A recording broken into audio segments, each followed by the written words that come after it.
Fernando Paz ocurre lo mismo que con Javier. No hace falta presentároslo porque le conocéis de sobra, quizá no tanto por su labor como profesor de historia, más seguro como autor de diversos libros de historia contemporánea, pero sobre todo también le conoceréis por su presencia bastante habitual en medios de comunicación, televisiones y radios, ¿no? Bueno, pues nada más, agradecerle también su presencia aquí en esta mañana de sábado y nada más, dejarnos correr. Muchas gracias, Fernando. Muchas gracias.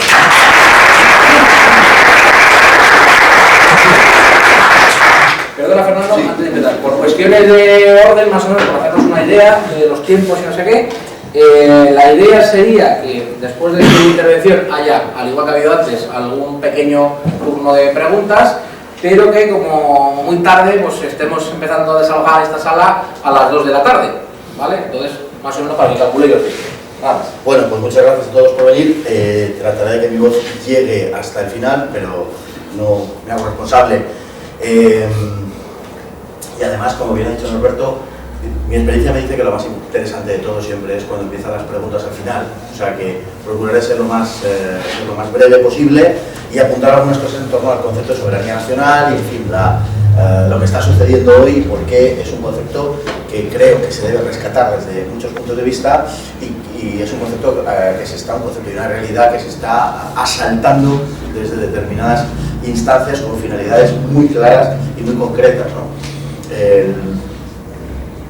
Todo lo que está sucediendo hoy en día a nivel planetario está girando en torno a la soberanía nacional. No solamente como concepto político, sino como un concepto que lleva aparejado una serie de valores, una serie de cuestiones ideológicas. Por tanto, no estamos hablando solamente de una cuestión de enfrentamiento político, pero indudablemente el tema de la soberanía es lo que está en juego en este momento en el mundo. Eso no creo que se le escape absolutamente a nadie. Todos los movimientos que está habiendo en los últimos años, de una forma ya abierta, descarnada, indisimulada, giran en torno a este enfrentamiento que hay entre quienes, con un proyecto globalista, con un proyecto mundialista, pretenden terminar con la identidad de los pueblos y quienes quieren defender esa identidad de los pueblos. Son ya muchas las décadas en las que se nos lleva proponiendo como ideal por cuestiones, por ejemplo, como la supresión de las fronteras, ¿no? Como si las fronteras fuesen algo caprichoso, como si hubiesen nacido, digamos, de un modo enteramente artificial sin que tuvieran que ver con la identidad de aquello que están protegiendo, ¿no? Y de alguna forma en el imaginario colectivo se nos ha instalado esa idea que expresa, por ejemplo, una canción como Imagine, que no en vano es una canción a la que se apela una y otra vez y que se entona una y otra vez atentado terrorista, ¿no?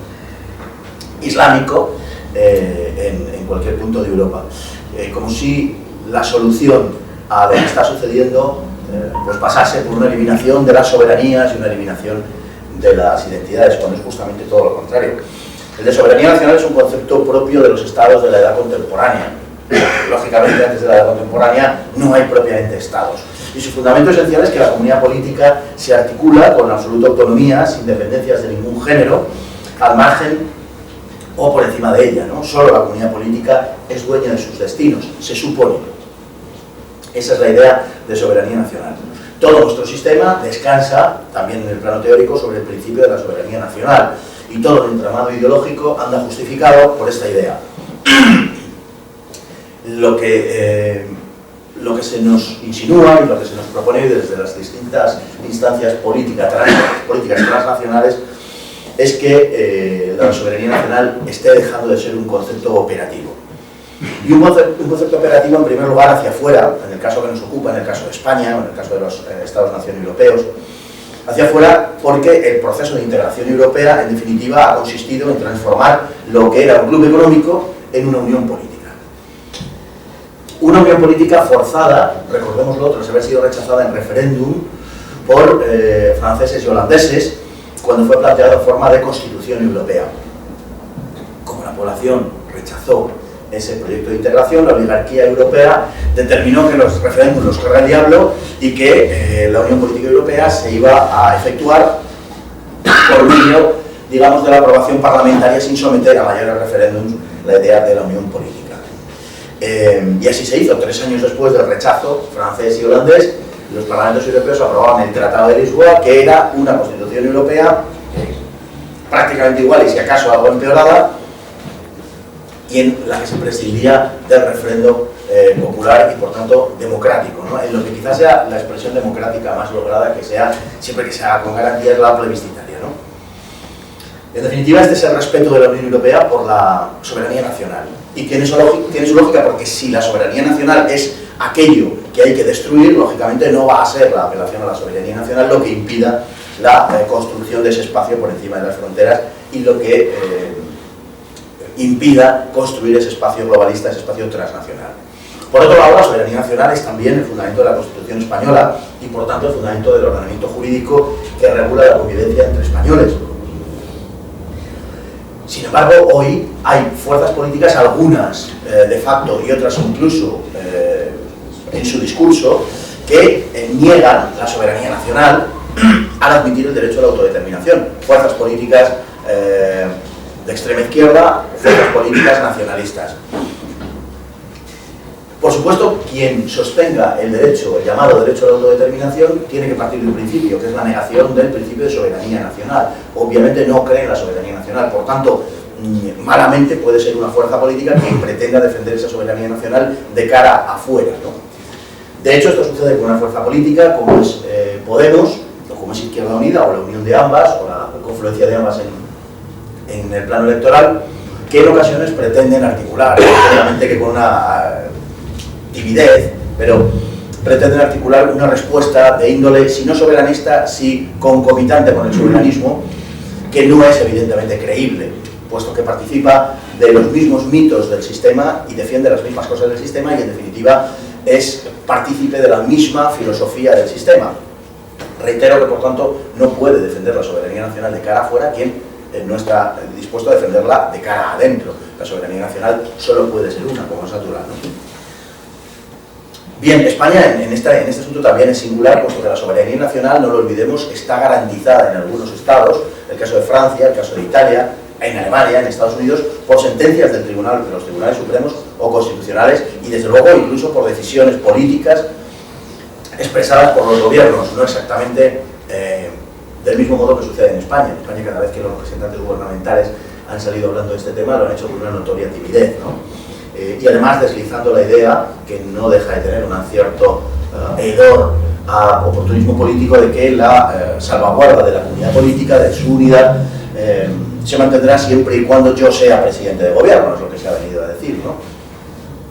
En una, en fin, afirmación que cuando menos es discutible, pero que en todo caso significa dos cosas. Una, el aprovechamiento político de ello, de eso, del asunto que estamos tratando, y dos, que ni siquiera el gobierno español tiene el sentido de la permanencia del Estado, puesto que liga su permanencia a la continuidad del gobierno, cuando precisamente el Estado debería ser justamente aquella parte de la nación que permanece, ¿no? Al servicio de la nación. Bien, en teoría las leyes protegen la soberanía nacional, ¿no? Pero en realidad la historia demuestra una y otra vez que las leyes no protegen nada frente a una voluntad decidida. La historia demuestra que los procesos históricos se han llevado en numerosísimas veces las leyes por delante. Por eso en este debate de soberanía o en este debate de legitimidad que hay planteada en la sociedad española, que también enlaza con el debate de la memoria histórica, las afirmaciones que se pretenden herederas de una legalidad e incluso de una legitimidad histórica cierta, tienen, digamos, muy poco sustento en la realidad, ¿no? En realidad, una gran cantidad de los cambios que han sucedido, de todo tipo, y por supuesto los políticos, son cambios que desde el punto de vista de la estricta observancia legal, pues son muy discutibles y muchos de ellos son abiertamente impugnables, ¿no? Por eso creo que a una fe resuelta, como es la que manifiestan aquellos que quieren destruir la comunidad nacional, hay que oponerle una fe igualmente resuelta. Todavía mejor, lógicamente, si esta se apoya en la razón, en la verdad, en la historia, por supuesto, aún mejor, pero en cualquier caso, lo único que van a entender aquellos que quieren destruir la comunidad política es que a alguien se les oponga con la misma resolución con la que ellos quieren destruir a esa comunidad política. Y hoy el aparato del Estado no está garantizando que la comunidad política sobreviva. Por eso es importante actuar en política, por eso es importante actuar en política con eficacia y no, digamos, podemos apelar a cuestiones, digamos, culturales o de transformación cultural previa a la transformación política, sencillamente porque no hay tiempo, ¿no? Tanto la Unión Europea, en definitiva, como las autonomías, son las estructuras que restan soberanía al pueblo español. Creo que sobre esto hay poca discusión. Es evidente que no se pueden desmontar de forma repentina, ¿no? Incluso ni uno ni otro, sino que ha de seguirse una estrategia gradualista, invirtiendo el proceso de construcción. También construir una cosa y la otra ha llevado su tiempo. En todo caso, hay que plantearse en esto como en cualquier cosa, qué es lo que aprovecha más a España y cuál es el interés de la comunidad política. No podemos negar, por otro lado, la importancia que tiene la construcción de un marco económico que rebasa el marco estrictamente nacional. La parte final de la conferencia de José Javier y por las preguntas que he podido oír, algo de esto se ha planteado, ¿no? Finalmente, y creo que es un tema importante. En fin, aquí lo que se está planteando y lo que están planteando las fuerzas soberanistas, esas fuerzas que se oponen al diseño globalista, no es exactamente una vuelta, de la misma manera, una vuelta a reeditar lo que existía hace 40, 50 o 60 años, aunque a grandes rasgos se puede identificar. Lo que se plantea, en primer lugar, es prescindir de ese instrumento pernicioso que es Bruselas, que son las estructuras supranacionales o que son las estructuras específicamente transnacionales que van contra la identidad nacional, pero no de cualquier estructura supranacional. En fin, de la intromisión de los organismos articulados por la clase dirigente, por la oligarquía, por la eurocasta, y que las relaciones entre los pueblos vuelvan a su marco de entendimiento a través del Estado-Nación. Y a través del Estado-Nación se pueden constituir, por supuesto, marcos más amplios. España ha sido debilitada a través de la pérdida de la soberanía.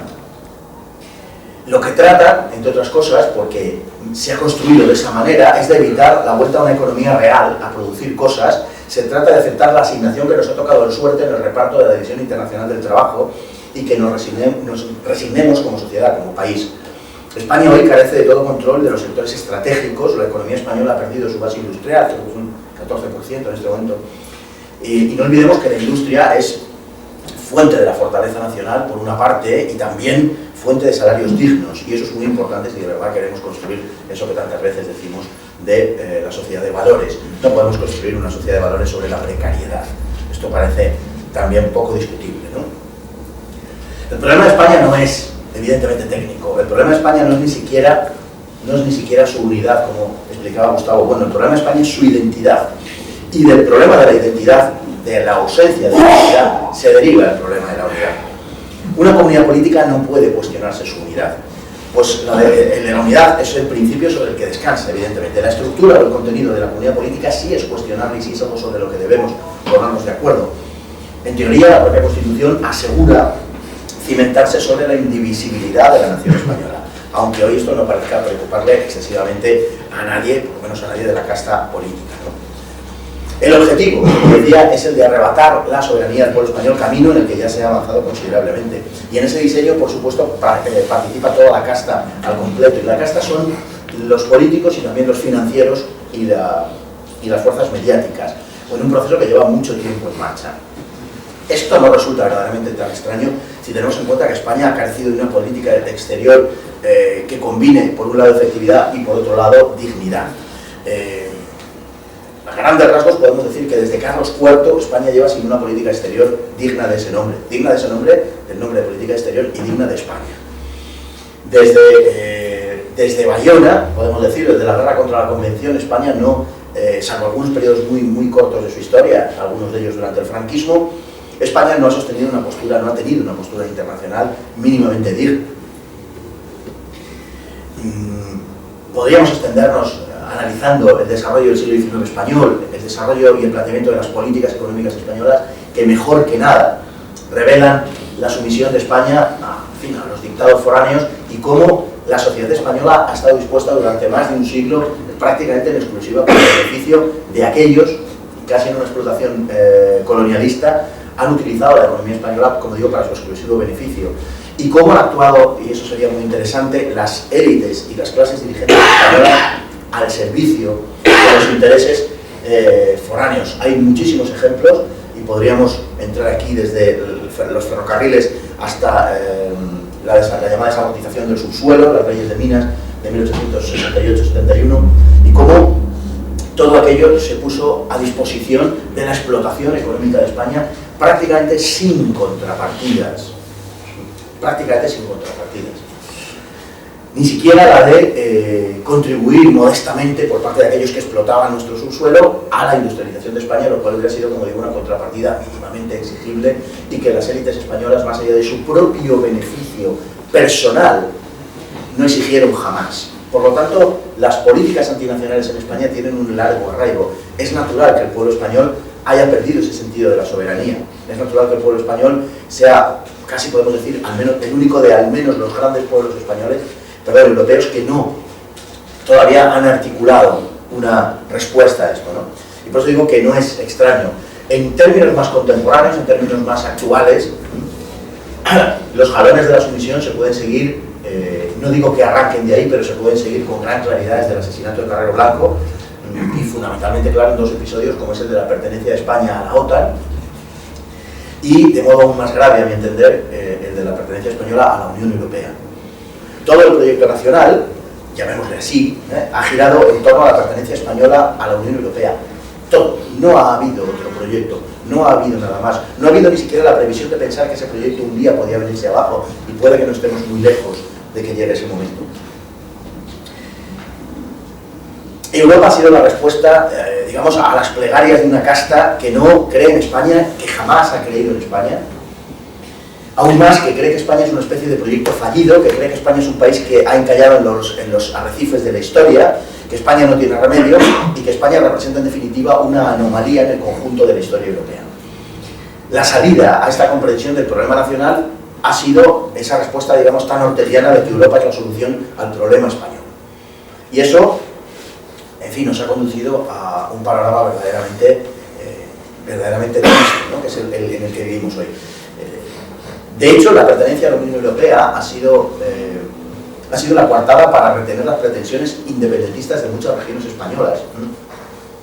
Entre los sectores separatistas, entre los sectores nacionalistas, independentistas, se ha vendido, durante décadas se les ha vendido, que debían refrenar sus impulsos porque en definitiva las naciones-estado europeas iban a ser disfrutadas en el marco de la Unión Europea, iban a dejar de existir, iban a cesar la existencia o iba a cesar la existencia de soberanías. No tenía sentido que nos dedicáramos a multiplicar las soberanías dentro de España, es decir, a balcanizar España. Y por tanto, ha sido un factor eficaz en el freno de esa deriva, pero eficaz durante un tiempo solamente. ¿Y eficaz a cambio de qué? ¿A cambio de afirmar la identidad española? No. La respuesta es no. La respuesta es que es la que ha dado Mariano Rajoy en muchas ocasiones. Es que frente a la comitividad del secesionismo, lo que se les propone, lo que se les dice y con lo que se les disuade es con que no van a poder formar parte de Europa.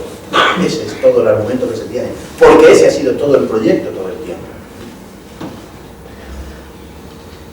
No es pues casual que el resurgir del independentismo, el resurgir del secesionismo, que parecía en las últimas décadas, en fin, de capa caída, haya coincidido con el hecho de que el proyecto europeo está embarrancando. El hecho de que la Unión Europea esté en este momento más cuestionada que nunca, y el hecho de que la propia viabilidad de la Unión está en entredicho, ¿no? Tampoco es casualidad que el gran impulsor del mundialismo, George Soros, esté igualmente detrás de asociaciones que defienden el independentismo catalán, o que esté detrás también de financiar proyectos de la extrema izquierda española, del llamado movimiento antiglobalización. No es extraño que haya estado también implicado, a través de su ONG de la Sociedad Abierta, en la génesis de este tipo de movimientos, que haya estado detrás del 15M, y que esté detrás, como se ha dicho de forma prácticamente confesa, de organizaciones como Podemos o de algunos medios de comunicación en la órbita ideológica, cuando menos, de Podemos, que se han visto beneficiados por el apoyo de este tipo de ONGs, ¿no? El programa bajo el que se impulsa todo esto es bien conocido. Estas fuerzas políticas, estas fuerzas mediáticas apoyan la agencia mundialista en la eliminación de las fronteras, apoyan las puertas abiertas a la inmigración, la postura favorable a la islamización, la desnacionalización de España, la demolición de sus raíces cristianas, la destrucción de la identidad nacional y la corrosiva ideología de género. Y esos son elementos comunes que encontramos en todas partes. Podemos es, en ese sentido, y toda la izquierda española, es puro plan Soros. No hay que ser muy vivo para entender que el proyecto de construcción política de la Unión Europea, el secesionismo independentista y la inmigración masiva están relacionados y persiguen un mismo fin. Y este fin es el de la destrucción del Estado-nación, el del fin de nuestra comunidad política y la desaparición de España como algo reconocible. La desaparición de la identidad de España, en lo que no podemos negar que se han dado algunos pasos importantes. Pero tampoco caigamos en el pesimismo, ¿no? Los síntomas de que se está fraguando una cierta resistencia son reales.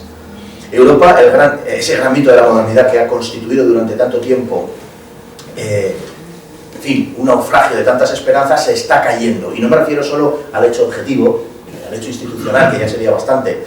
Esto es así incluso en las esperanzas de los españoles. Desde hace 3 años, España se ha convertido en un contribuyente neto de la Unión Europea, con lo que se empieza a percibir en no pocos sectores, claro, como un negocio poco rentable. La consecuencia es que las encuestas del CIS están arrojando cada vez unos resultados más desfavorables a nuestra pertenencia a la Unión Europea, no tanto porque haya una opinión mayoritaria que pretenda abandonar la Unión Europea, pero sí porque hay un incremento muy sustancial de la opinión pública en favor de renegociar el modo en el que estamos en la Unión Europea, que yo creo que sería el objetivo político a conseguir. La entrada masiva en la unión de países económicamente más débiles, pero que representan inyecciones de masa laboral, que no precisan de altos salarios y que se convierten en paraísos de inversión para los grandes intereses financieros, en fin, países cuya pertenencia a la Unión Europea a España no nos aprovecha en nada, ha deteriorado la posición española, como es evidente, que ya no es compensada por los fondos de cohesión que durante tanto tiempo, a modo, no sé si decir de plato de lentejas, porque ya se ha exagerado, pero en fin, por los cuales hemos vendido nuestra primogenitura, pero que hoy suman solamente el 7% del total de la inversión pública en España. Es decir, que se han pasado a convertirse en algo residual, mientras, por ejemplo, en Hungría representan el 40% de esa inversión, y sin embargo, en Hungría hay una respuesta mucho mayor frente al proyecto transnacional de la Unión Europea de la que lo hay en España, ¿no? En fin, tras 30 años de pertenencia a la Unión Europea, el resultado neto es que hemos destruido nuestra economía real para encajar en un proceso de globalización al que nos han adscrito nuestros políticos sin preguntar, sin molestarse siquiera en preguntarnos, porque no nos preguntaron por ese hecho, ¿no? Por el hecho de pertenecer a la Unión Europea. Unos políticos para los cuales lo fundamental es que España cumpla con la función que le ha sido asignada, que le ha sido encomendada, función que pasa precisamente por la destrucción del tejido económico nacional, necesaria base de la soberanía. La ensoñación que se está desvaneciendo y que comienza hoy a verse con claridad es que la Unión Europea, que nunca debió rebasar el marco económico, el ámbito económico, se ha convertido en parte de un proyecto mundial. De modo que los intereses españoles no son ni siquiera sacrificados para, a mayor gloria, digamos, o para la construcción de un proyecto europeo, sino en la medida que ese proyecto europeo es un eslabón en la cadena del proyecto global mundialista. Por tanto, el sacrificio de España se hace en función de un proyecto mundialista, ni siquiera de un proyecto europeísta. Esa cesión de soberanía ha tenido un coste enorme para España en términos palpables, en términos materiales. En lo puramente económico, en 40 años, España se ha alejado de la convergencia con Europa. España presentaba una convergencia con Europa en 1975 en torno al 81%, ligerísimamente superior al 81%. Hablo siempre de la convergencia con los países fundadores de la Unión Europea. Hablo de la convergencia con Alemania, con Italia, con Francia, con Holanda, Bélgica y Luxemburgo. Presentaba el 81% de convergencia. Hoy esa convergencia con los países fundadores, con esos mismos países con los que estamos comparando, es del 74%, no llega al 74%. ¿No? Estamos más lejos de ellos, en un sinfín de cuestiones.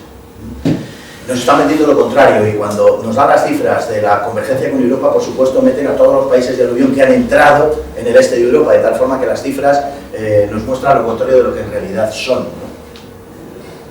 Por tanto, hemos retrocedido objetivamente, y eso que tenemos que tener en cuenta, que muchos economistas están diciendo que, creo que con sobrados argumentos, que el PIB está sobrevalorado probablemente en un 30% en este momento. Se han metido cuestiones como el tráfico de drogas o la prostitución para calcular el PIB en España, por ejemplo. alegando que forman parte de lo que sucede realmente en la economía. En fin, ahí saldrían ganando en cualquier caso, porque si las cifras de la prostitución y del tráfico de drogas en 1975 no darían para compensar lo que ofrecen hoy esas cifras, pero eso nos debería llevar a otro tipo de reflexión quizá, ¿no? Recordemos cómo el proceso de integración en la estructura europea incluyó, en realidad era condición sine qua non, la llamada reconversión industrial, que fue cualquier cosa menos lo que proclamaba, porque no hay más que ver en qué se reconvirtió la industria, que fue en chatarra. Alegaron ciertamente, y no les faltaba razón en algunos extremos, que la industria española estaba obsoleta, pero había industrias como la siderúrgica o la naval que podrían haber sido efectivamente competitivas, y muy competitivas en el marco internacional, y que de hecho lo eran, y si hubiera existido un plan de inversión no solo se habrían salvado, sino que hubieran sido, como digo, muy rentables, como muestra el que cuando España procede a ese proceso de reconversión industrial, resulta que las industrias siderúrgica y naval están creciendo en todo el mundo. A nosotros se nos obligó a desmantelarlas. España, por supuesto, obediente, las desguazó. Pero si el criterio, según nos contaron, era la rentabilidad, y estas industrias hubieran sido rentables, ¿por qué se desmantelaron? Porque la entrada de la Unión Europea lo exigía, porque era condición que España se convirtiese en aquello a lo que estaba destinada. El asilo de Europa, un lugar en el que empaquetar a los jubilados alemanes, franceses, holandeses, británicos, un oasis en el que jugar al golf a 20 grados en invierno mientras el continente se congela, una sucesión de miles de kilómetros de costas y de excelentes playas con su happy hour, con su hora feliz y su juerga low cost asegurada, ¿no? Y que no compitiese con el resto de la Unión, y por eso hay que fabricar camareros y teleoperadores, y debemos olvidarnos de todo lo demás, y lo digo yo, que he sido camarero y teleoperador muchos años, ¿no?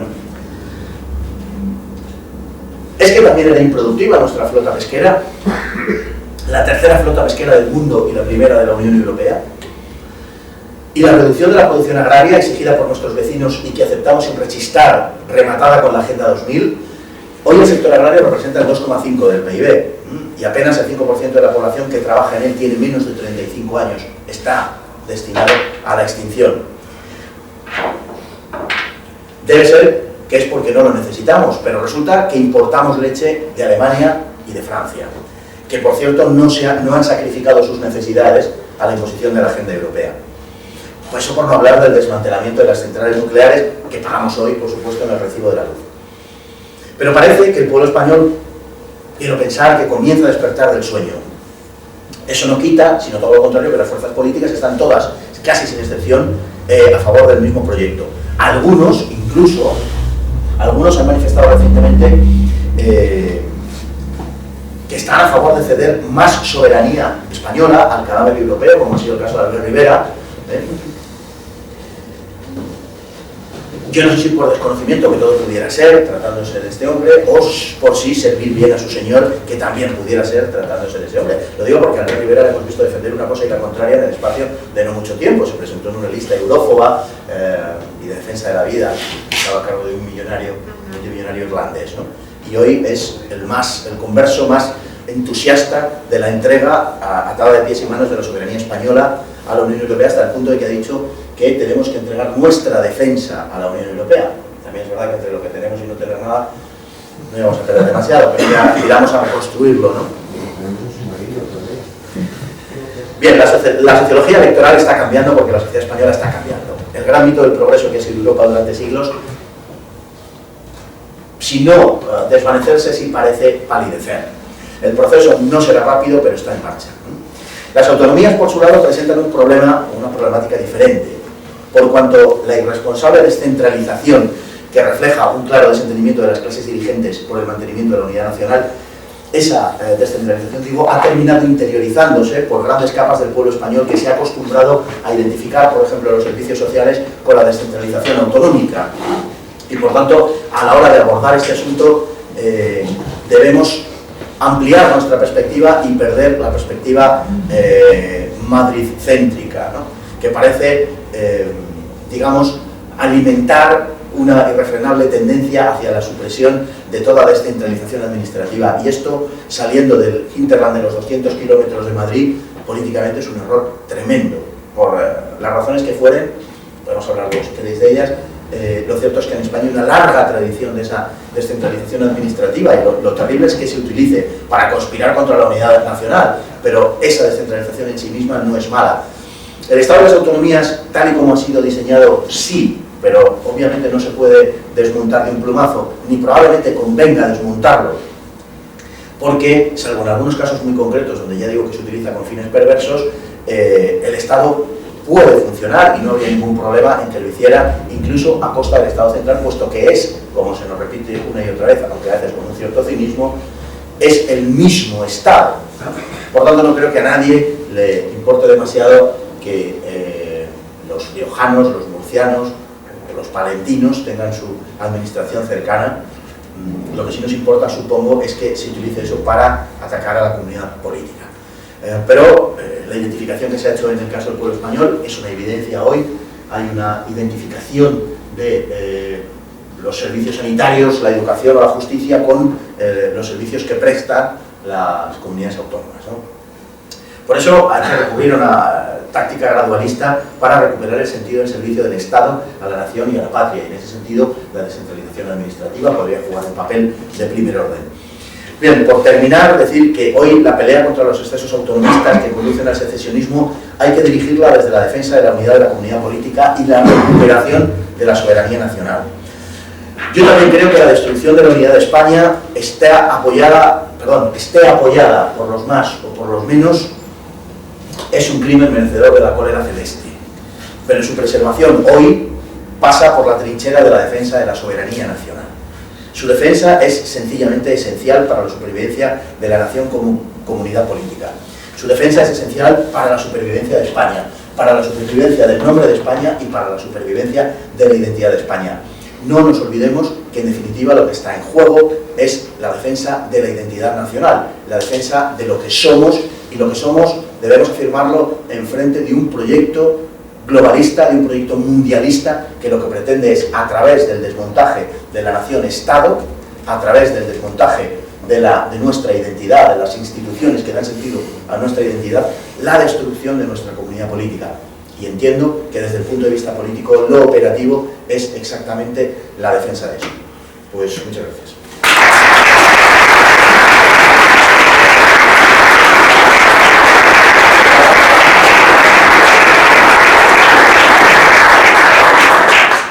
Bueno, pues nada, muchísimas gracias Fernando. Nos queda un ratillo para hacer ese turno de preguntas que siempre, como él anunciaba, bueno, él afirmaba categóricamente que siempre es lo más interesante. Yo solo tengo dudas, pero puede ser muy interesante, ¿no?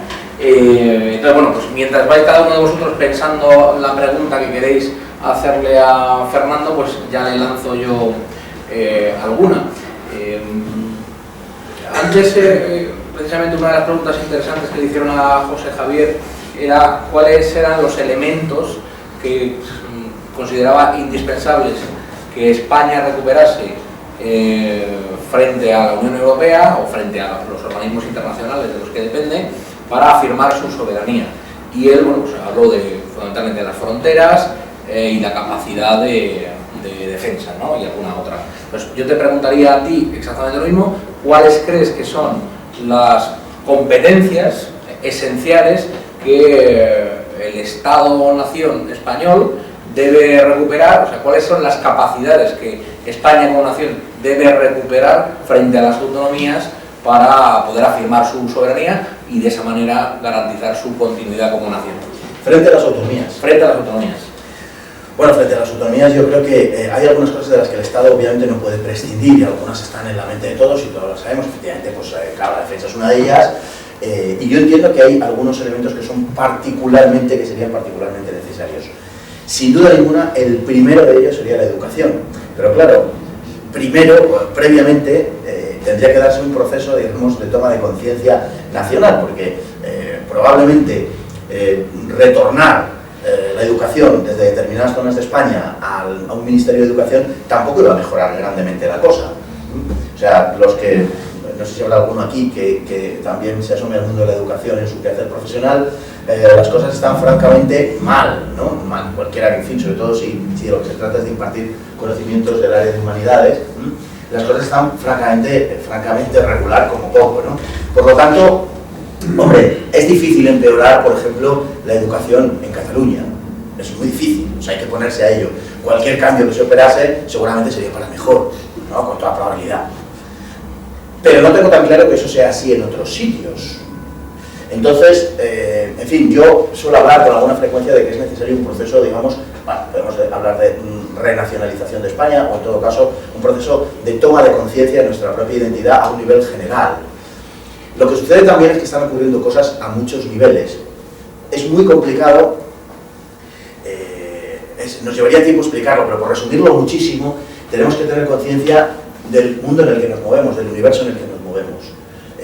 Estamos en la posmodernidad y, por tanto, la época de los paradigmas explicativos, digamos, de forma unívoca ya no existe.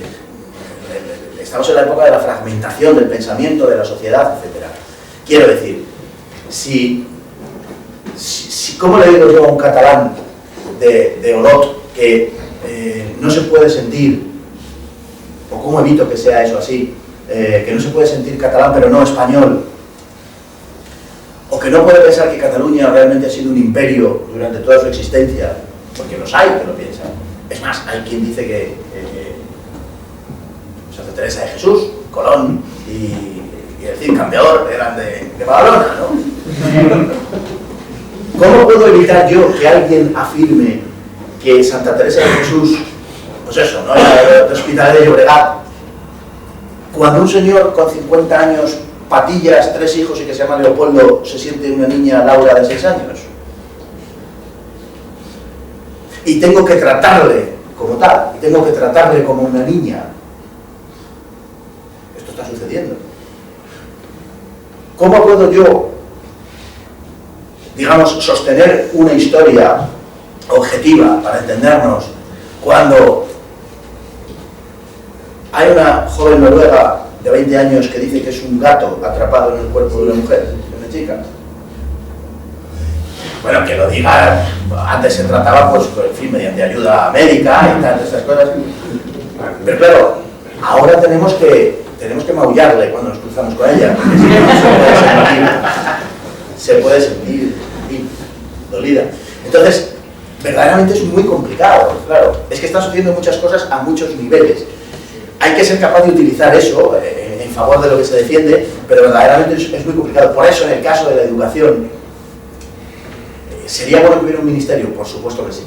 Peor de lo que tenemos, es muy difícil pensar que la cosa se iba a poner. Pero yo siempre dudo de las soluciones técnicas. Si las soluciones técnicas no están, digamos, no vienen insufladas por un espíritu verdaderamente creyente, no sirven para nada. Es aquello que decía Nietzsche de guardaros de los doctos, solo tienen conocimiento, ¿no? Tiene que haber un espíritu detrás y tiene que haber algo que verdaderamente anime eso, tiene que haber ánima, tiene que haber un alma en eso.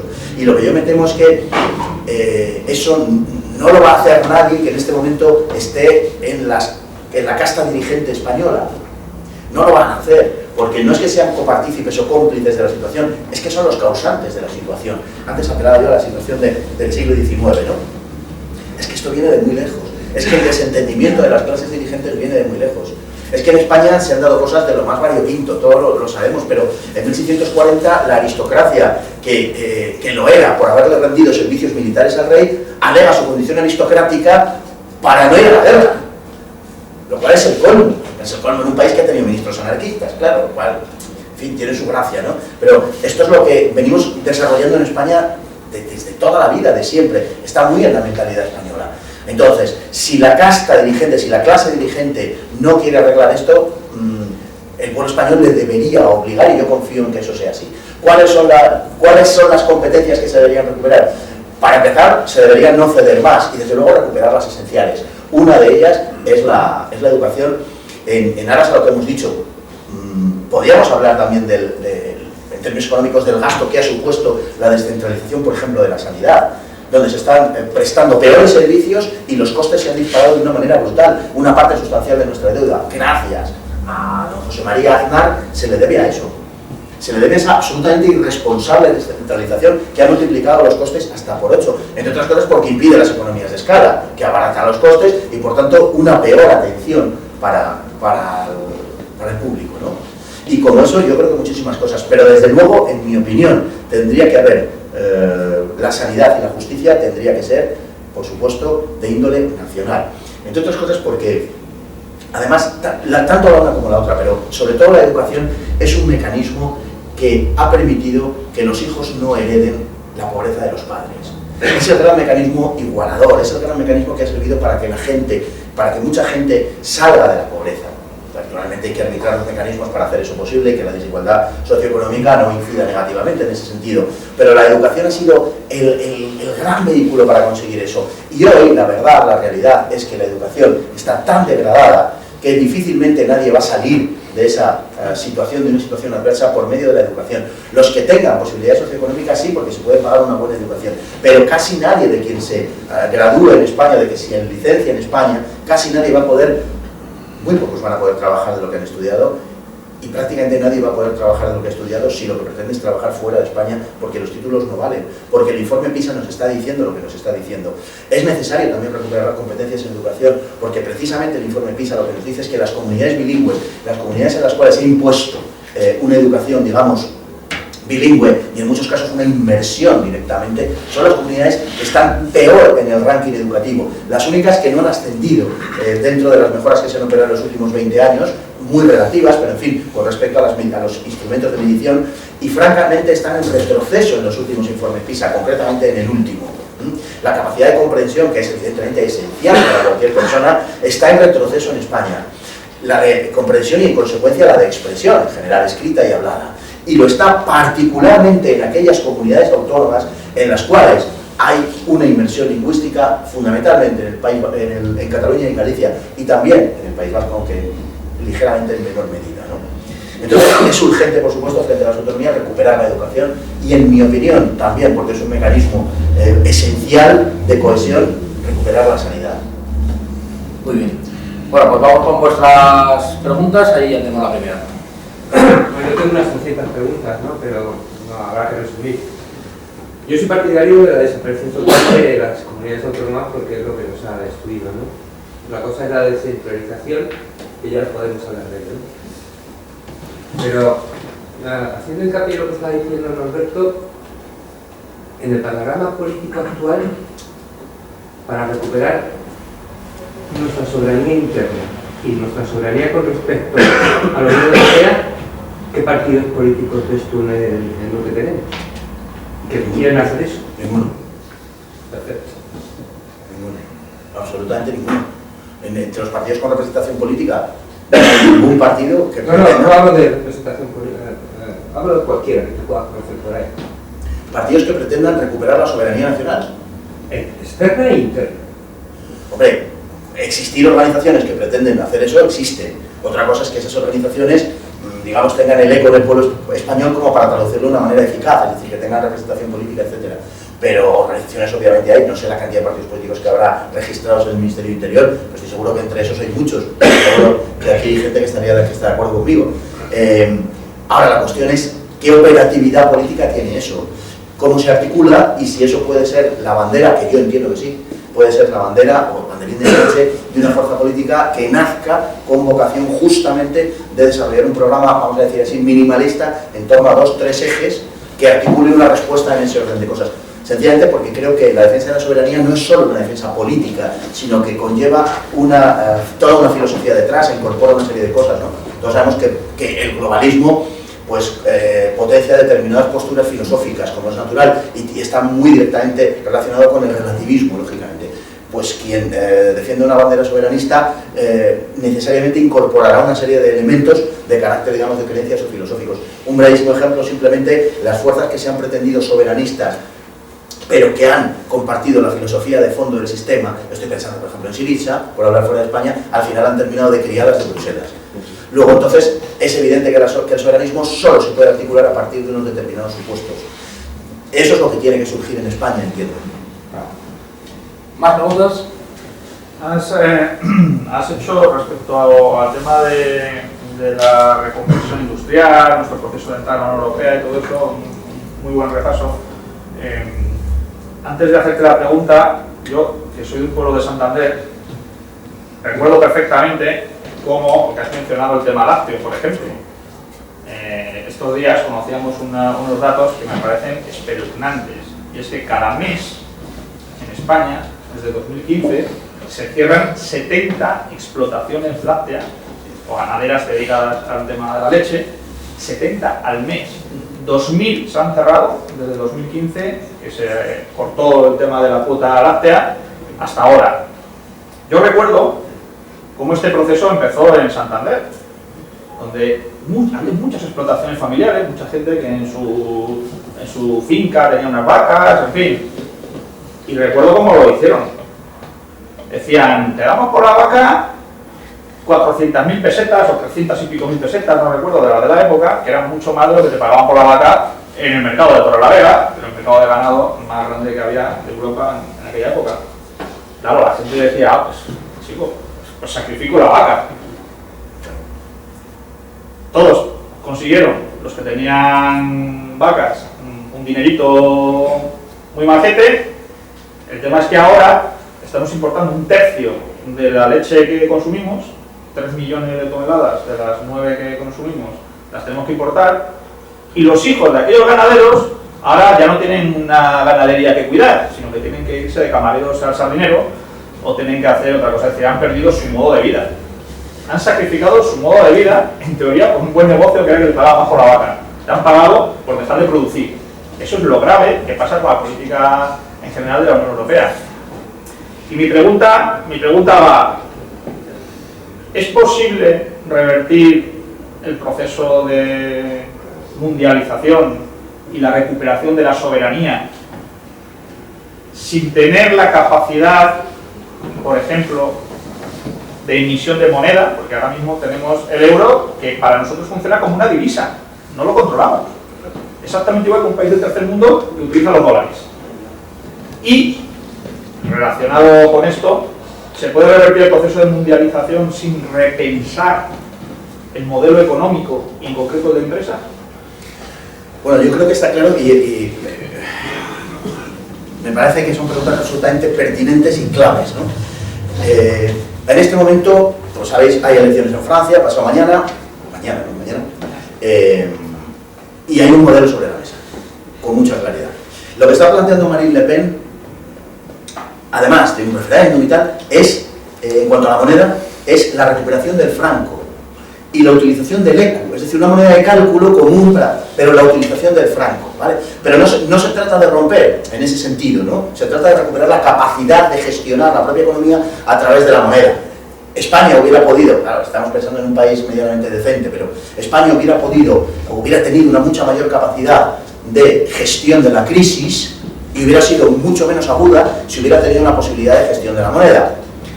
Yo sé que esto se presta al chiste también, pues claro, porque puede decir, joder, en manos de quienes estamos, vaya usted a saber lo que hubieran hecho, lo cual también es cierto. Pero prefiero incluso estar en manos de un malo local que de un malo foráneo. Yo, o sea... y naturalmente, España no puede salirse de la Unión Europea. La realidad política es esta. Nosotros no nos podemos salir de la Unión Europea, nosotros no podemos sacar nuestra moneda de la Unión Europea. Unilateralmente. Pero sí podemos aprovechar el cuestionamiento de esa moneda en la Unión Europea, sí podemos apoyar determinados proyectos y sí podemos esperar, por decirlo de alguna manera, a que esa moneda de la Unión Europea termine desapareciendo. Si Francia se sale del modelo de la Unión Europea, si sale de la Unión Europea, si Francia abandona la Unión Europea y si ganase Marine Le Pen, tengo la seguridad, creo que no ganaré, vaya por delante, pero si ganase en segunda vuelta Marine Le Pen, Francia abandonaría la Unión Europea, el proyecto moriría del todo, está muerto, en mi opinión, está muerto. Es cuestión de, no digo desgraciadamente en el caso de España probablemente lo que podamos hacer sencillamente sea sentarnos a esperar ver el cadáver pasar, porque no tenemos otra posibilidad, desgraciadamente. Pero, si Marine Le Pen logra sacar a Francia del euro, Europa se viene abajo, la Unión Europea se viene abajo. Y entonces sí tendríamos que recuperar nuestra moneda. Además, en caso incluso de que no se viniese abajo, dentro de la propia Unión Europea se está planteando dos monedas, una Europa de dos velocidades y dos monedas. En esa coyuntura es posible y sería mucho más fácil que España ahí sí recuperase su moneda. En todo caso, lo que tengo claro es que no va a continuar el modelo de Unión Europea de integración política con una sola moneda para todos. Eso no va a continuar. Estoy convencido de que dentro de 5 años eso no va a ser lo que esté vigente. Es que es irracional una moneda para realidades económicas tan distintas. ¿Cómo cuesta la misma moneda Alemania y Grecia? Pues tienen la misma moneda porque aquellos que luego acusaron a Grecia de incumplir todas las medidas propuestas por la Unión Europea fueron los mismos que falsificaron las estadísticas de Grecia para que Grecia entrase en el euro. Son los mismos, los señoritos entonces de Goldman Sachs, ¿no?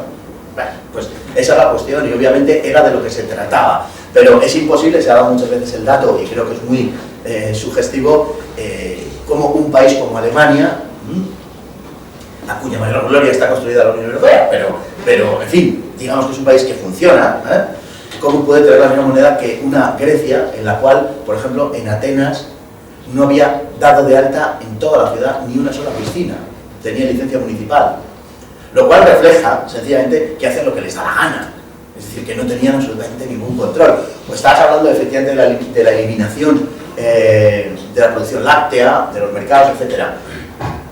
Los italianos, cuando les pagaron por destruir olivos, porque también pasó en Italia, lo que hicieron, luego se mostró el fraude años después, fue lo siguiente, bueno, va más allá de la trampa, casi podemos decir. La Unión Europea calculaba las hectáreas, se suministraba información y luego supervisaba desde el aire, desde avionetas y helicópteros, supervisaba los campos, ¿no? Para ver si efectivamente están en los lugares que tal. Los italianos pintaban olivos donde no había nada, descampados, para decir, joder, que los hemos quitado, paguen, no, que los hemos quitado, y no había nada, estaban pintados en cartón. Hubo gente que hizo mucha pasta así en Italia. O sea, que es evidente que a la larga es muy complicado que funcione una moneda para Finlandia y para Italia, para Grecia y para Alemania. Y como o bien va a pasar una cosa, entiendo, o bien va a pasar la otra, o bien va a llegar a esa Europa de dos velocidades, esa Europa con dos monedas, que eso lo está planteando el norte, ¿no? En ese caso, y si se dieran determinadas circunstancias, posiblemente los países del sur irían a la recuperación de su moneda. Francia quedaría en esa división en medio, y un poco más bien en los países del sur, pero creo que Francia, ya digo que dependiendo de su evolución política, tomaría un camino u otro. No creo que dure 5 años el asunto, sinceramente no, es mi opinión, no creo que dure 5 años. El proyecto europeo está muy tocado y desde luego la salida de Gran Bretaña, si no lo ha matado, se le parece mucho. Por supuesto, una victoria del Frente Nacional sería el entierro seguro de la Unión Europea, eso no cabe duda. Pero sí, estoy absolutamente de acuerdo con el planteamiento y de eso es de lo que se trata. Sin recuperar la soberanía económica no cabe pensar en una recuperación efectiva de la soberanía. No, sería, es más, puede que fuera hasta un suicidio, porque si somos, como he dicho, un país de campos de golf, de camareros, de operadores y tal, por lo menos, en fin, que estemos en una estructura en la cual pintemos algo y tenga un sentido ser eso, porque si nos quedamos fuera... Yo creo que el replanteamiento pasa de verdad por detener el proceso de unión política, que lo está en este momento, revertirlo, que se puede, por supuesto que sí, y replantear una unión económica.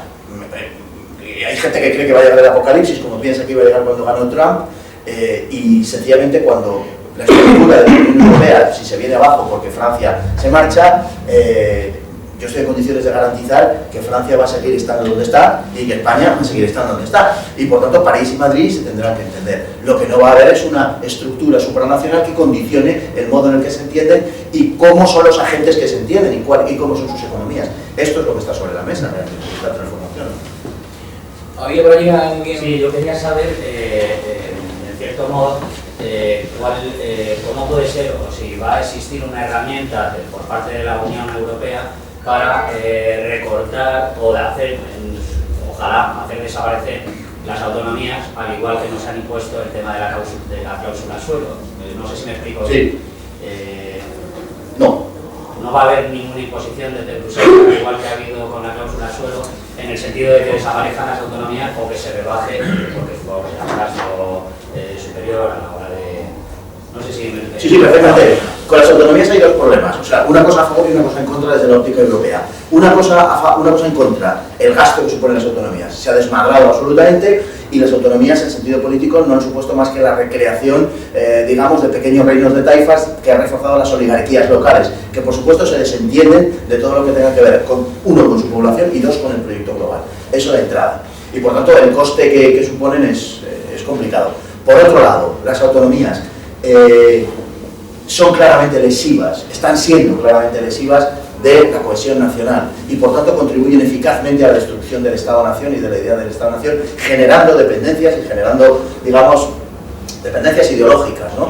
De carácter local y por tanto es bueno desde su punto de vista en cuanto destruye el Estado-Nación. No creo que vayan contra eso, no creo que quieran que se reproduzca ese modelo. Es verdad que hay un peligro y ellos también lo saben, y ese peligro de contagio. Pero en Francia, cuando a algún iluminado se le ha ocurrido en Perpiñán decir que el catalán no sé qué, no sé cuántos, inmediatamente lo han puesto fuera de la ley y no lo han llevado al manicomio, pues poco, ¿no? O sea que, en ese sentido, Francia está blindada. Alemania, que, bueno, a algún bávaro también se le pasó por la cabeza eso, le han dejado muy claro desde el Tribunal Constitucional que es incluso inconstitucional que exista una fuerza política que quiera la ruptura de la unidad del Estado alemán. O sea que ellos no tienen ese problema, no tienen ese peligro. Solo Bélgica, que probablemente sobreviva, si es que lo hace por su función administrativa dentro del conjunto de Europa, pero Bélgica verdaderamente no existe y de hecho ha funcionado sin gobierno durante un año, y no sin gobierno, sino prácticamente sin Estado, y con la población, pues en fin, de aquella manera enfrentada, ¿no? Con lo cual yo estoy convencido de que no hay más que observar cuáles han sido las decisiones que ha tomado la Unión Europea al respecto y cuál ha sido el mensaje que se ha mandado desde Europa con respecto a las autonomías. No es un mensaje adverso, cuando podría haberlo sido, por ejemplo, en el terreno del gasto, y no es un mensaje adverso. La Unión Europea hay algunos terrenos en los que no se mete. Ahora se está empezando a hablar de eso, por ejemplo, de la unión fiscal, la unidad fiscal, que es tremendamente peligroso, pero hasta este momento la Unión Europea no ha entrado en eso. Ha dicho, ustedes hagan lo que quieran, ahora a mí me presentan las cuentas saneadas, pero póngaselo como quieran.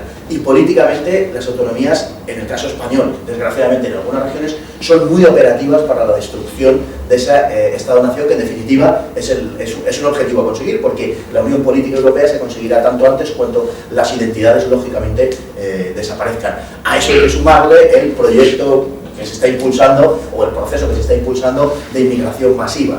No es casualidad, como digo, que la inmigración masiva, por un lado, la financiación de organizaciones supranacionales y de algunas nacionalistas secesionistas, por ejemplo en España, como es la relación de Soros con los separatistas catalanes, no es una casualidad que todo venga impulsado desde el mismo sitio, ¿no? ¿Pregunta? Sí, perdón. Comentabas antes que la Unión Europea tiene una fecha de caducidad, 4, 5, 6 años, los que sean, da igual. La pregunta es, yo sí pienso realmente que hay organizaciones o partidos que si creemos en la recuperación de la soberanía y los derechos sociales, aunque nos metan palos en las ruedas de esta bicicleta, ¿no? ¿Tú crees que ese será el momento en el cual nosotros seamos capaces de despegar y tener una mayor presencia en la sociedad española? Vamos a ver, yo creo que en España va a surgir una fuerza política capaz de representar eso. Es lo que creo. Una fuerza política que tiene que ser la respuesta no al derrumbe del franquismo, sino al derrumbe del sistema, de la democracia, si queremos llamarlo así. Okay. El régimen del 78. Eso es. Entonces, esa fuerza que aparezca, que dé respuesta al hundimiento del régimen del 78, tiene que ser una fuerza novedosa, tiene que ser una fuerza que sepa sintonizar con lo que está sucediendo, tiene que ser una fuerza que dirija a gente joven, gente que conozca bien a sus contemporáneos y gente que tenga, vamos a decir, una mochila muy ligera con respecto a las deudas del pasado. Entiendo que tiene que ser así y que eso es lo que va a ser operativo. Habrá mucha gente que se tenga o que nos tengamos a lo mejor que retorcer el alma y que tengamos que ver muchas cosas que no nos gusten. Incluso integrado en esa fuerza política es posible, pero no hay otra posibilidad de hacer nada distinto. Esa es mi opinión. Y se tendrá que llegar a un entendimiento político, probablemente de carácter electoral, porque estoy convencido, como decía José Antonio, de que muchos enanos no hacen un gigante y que quien logra sacar la cabeza por primera vez, ese va a ser el que dirija esa recuperación. Estoy convencido de que la recuperación va a llegar. La cuestión es que hay que ponerse a ello lo antes posible porque las circunstancias empiezan a ser francamente favorables, que es lo que he querido, digamos, reflejar un poco, ¿no? Nunca desde la Segunda Guerra Mundial ha habido un panorama tan favorable para que una respuesta, digamos, de índole nacional, social nacional, o, en fin, social patriótica, o como lo queramos llamar, de verdad salga a la luz y tenga eco verdaderamente entre los españoles. Siempre digo que hay dos condiciones para que esto llegue a buen puerto, que son generosidad, y eso es fundamental, generosidad por un lado, y realismo implacable por otro lado. Entiendo que con esos dos condicionamientos el pueblo español escucharía y estaría muy, digamos, acogería incluso en algunos sectores, estoy convencido, con fervor esa propuesta. Y es una propuesta que tendría que ser enormemente popular. Por decir así, debería sacar más votos en Coslada que en el barrio Salamanca. O sea, estoy convencido que eso va por ahí, no puede ir por otro lado, porque al final lo que puede defender, quienes pueden defender la soberanía nacional, son aquellos que no tienen otra cosa. El dinero no es precisamente favorable a la soberanía nacional, al mantenimiento de la soberanía nacional. Al dinero le sobran barreras, al dinero le sobran impedimentos, lo que busca es todo lo contrario. El proceso de globalización está dirigido por aquellos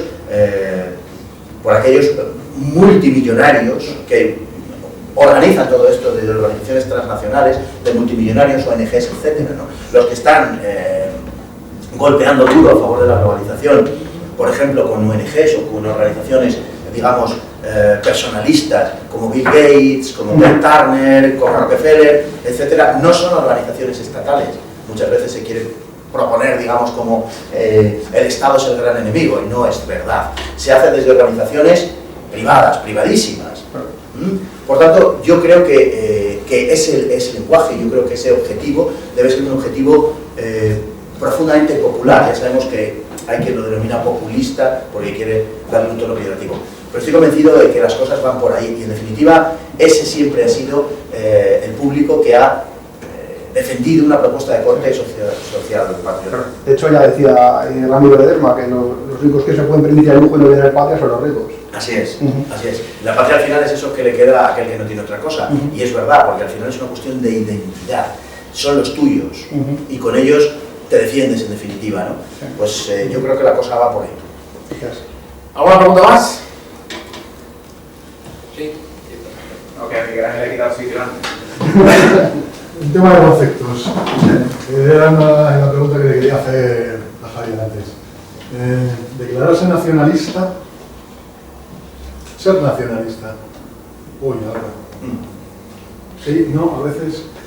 Yo personalmente a mí no me gusta nada. Yo, en fin, también en esto comparto absolutamente lo que decía José Antonio, ¿no? Al respecto. Es una palabra que no me gusta nada. También puede ser que por deformación profesional, por decirlo así. El nacionalismo es una doctrina decimonónica, es una doctrina que hace descansar sobre los resortes puramente telúricos, materiales, digamos, y románticos, subjetivistas, hace descansar la propia opción, ¿no? Se le podría aplicar mucho más a Ramiro, lógicamente, que a José Antonio, la descripción de nacionalista. A mí, cuyo hijo mayor, por cierto, se llama Ramiro, no me gusta el término nacionalista, pero bueno, si hay que llamarse nacionalista, pues se llama nacionalista. Yo creo que decía Ramiro, ¿no?, que si había que hacer la revolución a grito debajo del fascismo, pues había que ponerse a ello. Tanto más en este caso. Personalmente a mí no me gusta, creo que es un término que no tiene demasiado futuro. Creo que una de las cosas que se ha llevado a la crisis por delante ha sido esa diferencia, esa dicotomía derecha-izquierda y también una serie de términos políticos que hoy ya no son operativos. Incluso los antiespañoles de Cataluña, los españoles antiespañoles, esquizofrénicos de Cataluña, no utilizan ya esos términos. Lo dejan como una cosa así, como algo superado, ¿no? O son independentistas o este tipo de cosas. Y eso me da pie a la repregunta. ¿Identitario? A mí es un término que tampoco, identitario, tiene unas connotaciones étnico-raciales que no son de mi, en fin, de mi gusto particularmente. Pero se acerca un poquito más. A mí me gusta más soberanista, aunque está en el caso español contaminado por los catalanismo y demás. Pero a mí me gusta más soberanista porque se trata de eso, de recuperar la soberanía, pero una soberanía que tiene un contenido y el contenido obviamente es la identidad. Entonces, creo que hay que buscar términos integradores, términos que no levanten muros ni fronteras, términos en los cuales cualquiera se pueda sentir integrado. El término soberanista o apelar a la soberanía nacional creo que es algo que tiene una gran capacidad de llegar a la gente. Si uno habla de la unidad de la patria, de la unidad de España, hay gente que puede, pues, en fin, sentirse como el vampiro ante la cruz o ante el ajo, ¿no? Y tal. ¿Por qué? Pues porque estás utilizando unos términos que ya sabemos lo que ha pasado con eso. Pero hay cosas como que la selección española gana el mundial y entonces salen tantas banderas de España que tú no sabes de dónde. Dice, o los chinos se han puesto a currar como en su vida, o macho, la gente tiene en su casa una cantidad de banderas de España espectacular, o sea, no será tan malo. Es muy triste, es verdad, pero a lo mejor hay que tirar de la patriotería zarzuelera. A lo mejor hay que defender, qué sé yo, la tortilla de patata. Vale, y la selección de fútbol, y a lo mejor esos son, desgraciadamente, en una España garamancera como la que tenemos hoy, a lo mejor son esos los signos, los símbolos de los que tenemos que tirar. Pues puede que sí. No lo sé, a mí el término que me gusta es el de soberanismo porque yo creo que eso es mucho más capaz de llegar a la gente. La gente, le hablas de España y mucha gente quizá puede hacer así, pero cuando hablas de lo nuestro, ¿no? Vamos a defender lo nuestro, o vamos a defender las cosas que nos identifican, yo creo que la gente está muchísimo más dispuesta a defenderlo. Yo creo que la gente está mucho más dispuesta a identificarse con eso. Y por tanto habría que levantar elementos que sean susceptibles de englobar a mucha más gente. Mucha gente, todos tenemos yo creo la experiencia de conocer gente que es patriota y que vota al PSOE, ¿no? Sobre todo en determinados sitios de España.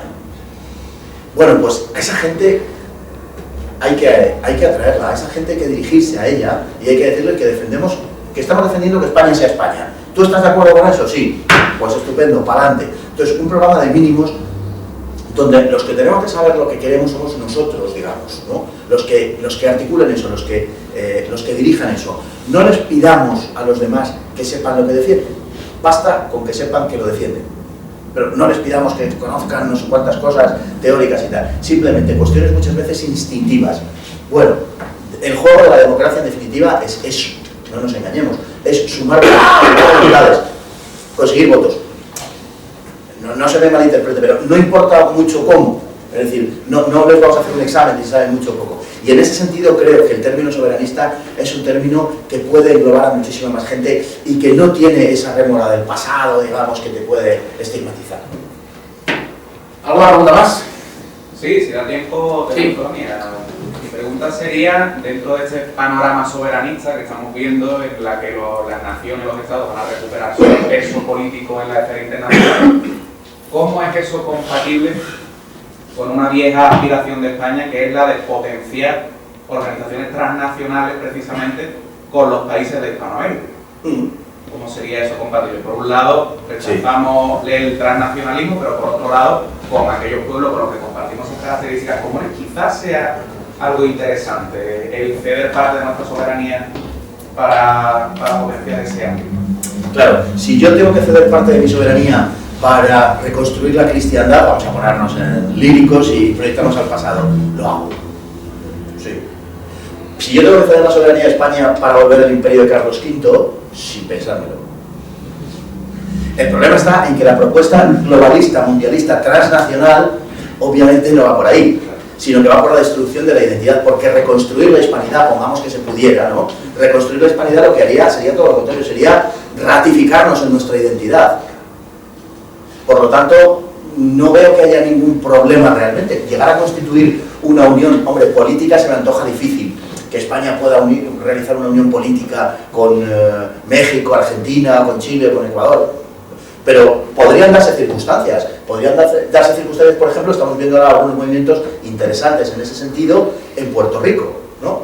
Deben estar un poco locos, querer unirse a España, hasta España, pero bueno, oye, también están unidos a Estados Unidos, que en fin, tampoco... o sea que sí se podría hacer en cierta manera. Y en el siglo XIX lo propuso la República Dominicana, volver otra vez a España, porque no hicimos ni caso y la cosa se quedó allí y dijeron, nos vamos, pues un país muy poco serio. Entonces sí se puede llegar a hacer una, digamos, asociación transnacional, pero porque estamos hablando de un contenido diferente. Sería algo parecido a la diferencia que hay entre el cosmopolitismo y el internacionalismo, ¿no? O el universalismo, por ejemplo, el universalismo católico, que considera todos los hombres somos hermanos, etcétera, el universalismo católico y el mundialismo. Pues estamos hablando de lo mismo, no, estamos hablando de cosas completamente distintas, porque el universalismo precisamente en lo que consiste es justamente en la identidad, pretende unir a todos los hombres en lo que tenemos de seres humanos, pero cada uno con nuestras diferencias, porque las diferencias son lo que nos hace humanos.